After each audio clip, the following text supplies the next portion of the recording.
6h45, gare de Bussy-Saint-Georges. Dans 2 heures, c'est le départ du premier marathon de Paris pour Florian et Alexandre. Ils sont encore confiants lorsqu'ils arrivent sur les Champs-Élysées, mais plus l'heure approche, plus la pression se fait palpable. Je me dis, putain, je suis un peu stressé. Ils se préparent depuis 8 mois, 2 séances d'entraînement, 4 heures de course par semaine, mais le marathon de Paris est un événement incontournable. C'est vraiment la course ultime pour tout coureur, tout athlète.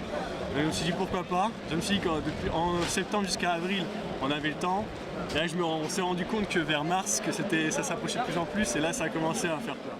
Mais bon, nous maintenant, c'est le jour J, donc on est présent. Florian et Alexandre s'élancent enfin d'une même foulée dans une fête colorée et musicale qui va virer au calvaire pour Alexandre dans le dernier tiers de sa course. La course s'est bien passée au début. Au 30e kilomètre, j'ai commencé à avoir mal au genou, une douleur affreuse. Ça a tiré. Lâché, Alexandre tentera de rattraper son retard sur Florian, mais le fort vent contraire balayant l'arrivée est un handicap supplémentaire pour le jeune homme.